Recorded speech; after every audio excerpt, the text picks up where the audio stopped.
నిన్న ఆయుష్ హోమం చాలా బాగా జరిగింది కదండి. దీంతో నా మురారికి ఏదైనా దోషాలున్నా తొలగిపోయి నిండు నూరేళ్లు సంతోషంగా ఉంటాడని శాస్త్రిగారు చెప్పారు. అవును, హోమం అయిపోయింది కదా, మరిప్పుడెందుకు గుడికెళ్దామని అడిగావు? ఏమండి, హోమం తర్వాత పరమేశ్వరుని దర్శించుకుని ఆయన ఆశీస్సులు పొందాలని శాస్త్రిగారు చెప్పారు కదా. అలా చేస్తే హోమఫలం పూర్తిగా దక్కుతుందని శాస్త్రిగారు చెప్పారు. బాగుంది బాగుంది. మురారి, గేమ్ ఆడదామా?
ఎక్స్క్యూజ్ మీ, యాక్సిడెంట్ అయ్యి ఇక్కడ అడ్మిట్ అయిన ప్రభు గారు వాళ్ళు. మీరు కిరణ్ గారా? అవునండి.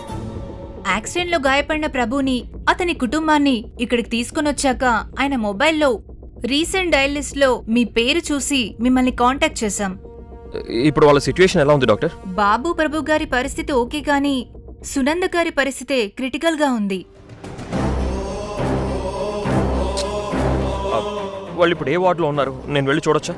ప్రెజెంట్ ఎమర్జెన్సీ వార్డులో ట్రీట్మెంట్ ఇస్తున్నాం. మీరు కొంచెం సేపు వెయిట్ చేయండి.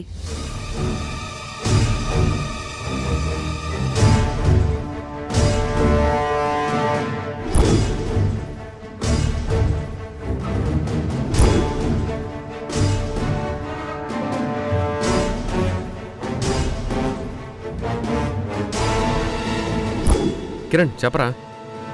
అన్నయ్య, ప్రభు అండ్ తన ఫ్యామిలీకి యాక్సిడెంట్ అయింది. ప్రెసెంట్ వాళ్ళు హాస్పిటల్లో ఉన్నారు. ఏంట్రా నువ్వు చెప్పేది?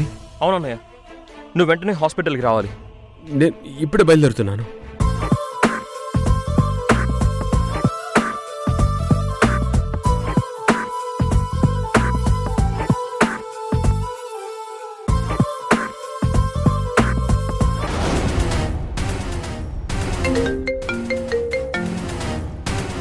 చెప్పండి బావగారు. అమ్మ హారిక, ఘోరం జరిగిపోయింది. ఏం జరిగింది బావగారు? ప్రభు వాళ్ళ ఫ్యామిలీ కార్ యాక్సిడెంట్ అయింది.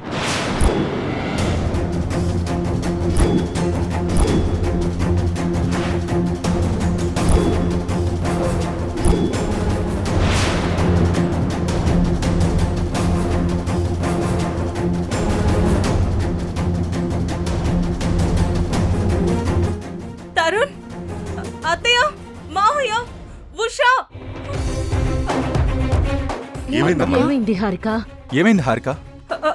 అత్తయ్య, ప్రభు సునంద వాళ్ళ కార్కి యాక్సిడెంట్ అయిందంట. ఇప్పుడే సంజయ్ బాబు గారు ఫోన్ చేసి చెప్పారు.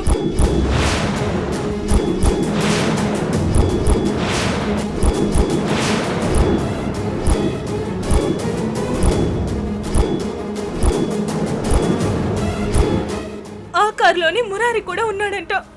పసివాడు. ఆ మురారి పరిస్థితి తలుచుకుంటేనే భయంగా ఉంది అత్తయ్య.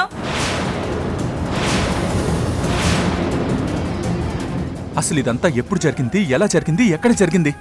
ఇప్పుడు వాళ్ళ సిచ్యువేషన్ ఎలా ఉందంట? ఇంకా డీటెయిల్స్ అన్ని తెలియదు తరుణ్. ఇప్పుడే సంజయ్ బాబు గారికి కిరణ్ కాల్ చేసి చెప్పాడంట. సంజయ్ బాబు గారు కూడా ఇప్పుడు హాస్పిటల్కి వెళ్తున్నారు. పద తరుణ్, మనం కూడా వెంటనే హాస్పిటల్కి వెళ్దాం. మురారిని చూసే వరకు నా మనసు ఆగదు.